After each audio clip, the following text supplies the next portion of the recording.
اسد بھائی کیا فرماتے ہیں قرآن سے اگر رجوع کریں ایوری بڈی وانٹس سکسیس،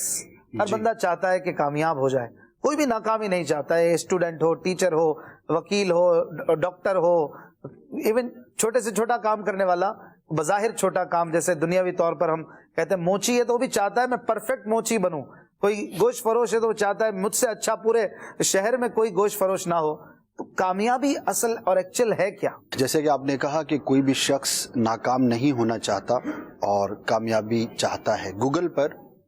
جو سب سے زیادہ سرچ کیے جانے والے الفاظ ہیں ان میں سے ایک سکسیس ہے۔ اچھا، اس سے بھی اندازہ ہوتا ہے کہ دنیا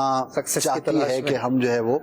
کامیاب ہو جائیں، بلکہ اس کو کچھ سالوں میں تو یہ بھی سنا تھا کہ سب سے زیادہ سرچ کیا جانے والا اس سال کا لفظ یہی تھا۔ اچھا۔ تو فطری طور پر چونکہ انسان کے اندر ایک تلاش ہوتی ہے اور ہر شخص اپنے اعتبار سے چاہتا ہے کہ میں کامیاب ہو جاؤں، اس میں جو سب سے ایک بڑی کنفیوژن ہوتی ہے وہ یہ ہوتی ہے کہ کامیابی کا معیار کیا ہو اور میرے نزدیک کامیابی کیا ہو، یہ لوگوں کو کلیئر نہیں ہو پاتا،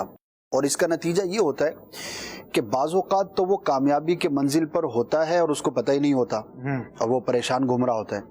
اور بعض اوقات اس کا برعکس بھی ہوتا ہے کہ وہ ہوتا ناکام ہے لیکن وہ اپنے آپ کو کامیاب سمجھ رہا ہوتا ہے۔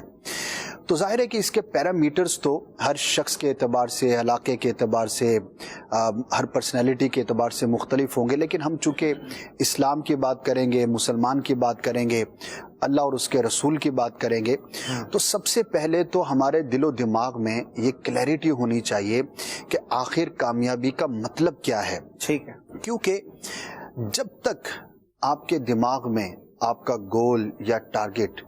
کلیئر نہیں ہوگا تو آپ اس کو حاصل نہیں کر سکتے۔ صحیح بات ہے، بہت اچھی بات آپ نے ابتدا میں کی، واقعی ابھی ہم کامیابی پر بات کر رہے ہیں، اگر ہم اپنے ویور سے پوچھیں کامیابی ہوتی کیا ہے، ہاں جی، تو یہی کلیئر نہیں ہے، کلیئر نہیں، پہلے تو یہ کلیئر ہونا چاہیے کہ کامیابی ہے کیا، آپ کے نزدیک کامیابی کا معیار کیا ہے، آپ کس کو کامیابی سمجھتے ہیں، پہلے اس کو ڈیفائن تو کریں۔ اگر آپ 2 لائنز کے اندر اپنی کامیابی کی تعریف نہیں لکھ سکتے تو اس کا مطلب ہے آپ کو پتہ ہی نہیں کہ کامیابی کیا ہے۔ اچھا، دوسری بات یہ ہے کہ اگر یہ کلیئر نہ ہو تو اس کا نقصان کیا ہوتا ہے۔ اب فار ایگزامپل کسی نے 60 سال کی زندگی پائی، پہلے 10 سال جو ہے وہ اس طرف بھاگ رہا ہوگا، دوسرے 10 سال یہاں بھاگے گا، پھر کہے گا یار 20 سال گزر گئے، لگتا ہے کہ کچھ اور کرنا چاہیے، اگلے 10 سال وہ کہیں اور جائے گا،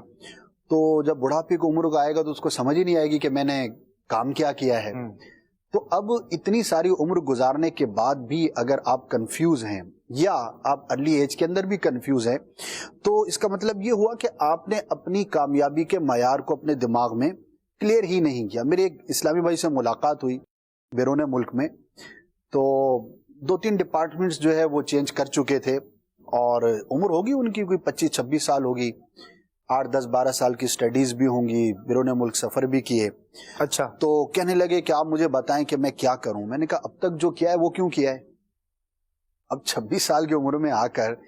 بندہ اپنے پچھلے جو 10-12 سال اس نے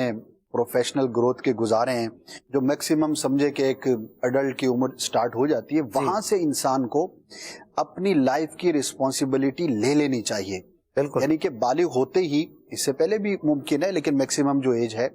تو اس کے بعد تو کئی ایسے شرعی احکامات ہیں کہ جس میں دوسروں کی ذمہ داری ختم ہو جاتی ہے۔ 15-16 سال میں ہی آپ کو اس طرف اپنے آپ کو کلیئرٹی کر لینی چاہیے، اور 26 سال میں بھی اگر یہ نہیں پتا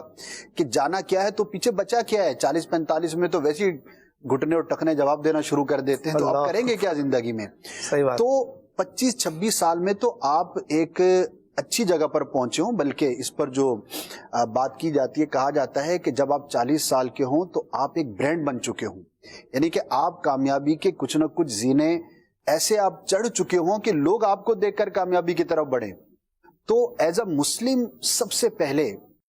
جو اصل کامیابی ہے وہ آخرت کی کامیابی ہے، اور جس کو قرآن و حدیث نے بیان کیا۔ تو جب انسان کے دل و دماغ کے اندر یہ سارا اپنا ایک فیز ہو تو پھر اس کی جو کامیابی کا معیار ہے، پھر وہ یہ نہیں ہوتا کہ میں 25,000 روپے مہینہ کما لوں،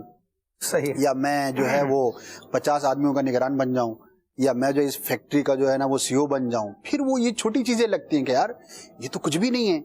اگر اینڈ لیس لائف ہے اور اس کے پیش نظر بھی ہے کہ قیامت کے بعد کی جو زندگی ہے وہ کتنی ہے، تو وہ اتنی ہے کہ جس کی گنتی نہیں ہے اور نہ ختم ہونے والا ہے, اس کی کوئی انتہا نہیں. تو جب آپ اتنے بڑے ویژن پر اپنی کامیابی کو سوچنا شروع کر دیتے ہیں تو پھر یہ چھوٹی موٹی چیزیں, یہ 2 4 5 سال کی جو پلاننگ ہے نا, وہ بہت پیچھے رہ جاتی ہے. تو ایز اے مسلم سب سے پہلے ہمیں یہ طے کرنا چاہیے کہ ہم جس کامیابی کو اپنا معیار بنانے جا رہے ہیں وہ اتنا ہی بڑا ہونا چاہیے.